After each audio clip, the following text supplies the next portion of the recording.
Hello, I'm Sunflower Boom, and in this video I'm going to share 7 things I wish I knew before playing Core Keeper. But before I start, I would like to disclaim that while this video discusses tips and tricks mainly for Core Keeper beginners, I use footage from my world, in which I have reached endgame and built my base using more advanced materials, thus may contain spoilers of some more advanced building blocks, tools, etc. If this is okay for you, then let's start the video without further ado. First and foremost, when creating your character, you can choose different backgrounds with different starting perks. However, personally, these starting perks don't make a huge difference in my gaming experience. The skills and tools can be obtained by any character later in game.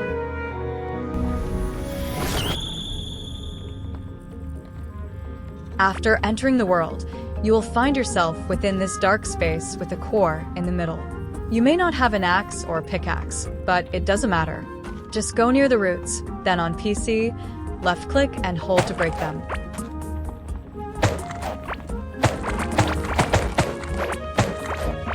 Then to craft torches and basic tools, just press the tab key. Right-click to place torches on ground or on wall. You may wonder what these statues are. In Core Keeper, there are many bosses to fight, some of them optional. These 3 statues near the core represent 3 early game bosses that you have to defeat in order to unlock new biomes. Besides that, defeating these bosses can unlock new items you can craft. In any case, I would suggest to enjoy the exploration of different biomes and base building in game and not rush to defeat bosses. Secondly, I would like to talk about inventory management.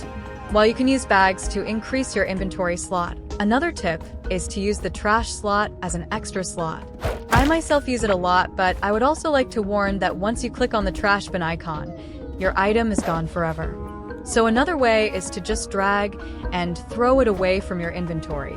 It will not be picked up again unless you walk away and return to the same place. This gives you a chance to retrieve it for later use.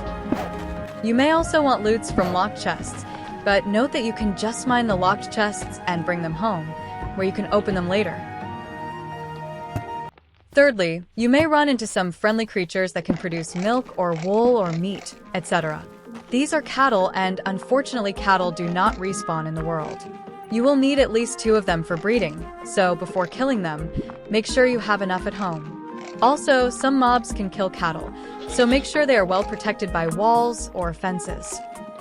Alternatively, you can always create another world and use your current character to enter the new world and look for cattle. Fourthly, make sure to dedicate some time farming. The crops are important for making food that can help to quench hunger and provide some powerful buffs. When your gardening skill is high, you can also grow these golden crops that can provide better buffs. Moreover, the crops and produce can also be used to craft potions, weapons, and even summoning items for late-game bosses, so farming will come in handy for advancing in Core Keeper. Fifth is you can mark the map in Core Keeper. On PC, press M to open the map. Scroll the middle mouse button to zoom in or out. Then, to mark the map, left-click on the icon you want to use and click the middle mouse button to place the mark. Click the middle mouse button again to remove the mark. I mainly use this when I found an or boulder which are huge chunks of or that cannot be mined by hand, and I will need to come back later for automation and collection. It is also useful when I have found a beautiful scenery in game and want to come back to visit or build a second base or fishing site. Sixth, for the base, build it near to the core. You will need to revisit the statues to craft some tools or weapons. Revisiting the core is also important to unlock the story of Core Keeper and advancing in game. For crafting tables and alike, you won't need to put down all levels, which will result in clutter. Instead, just put one out and use the arrows on the left to navigate. As for the NPCs and merchants, while some people may build different rooms for each NPC to live in, I prefer to just build one room.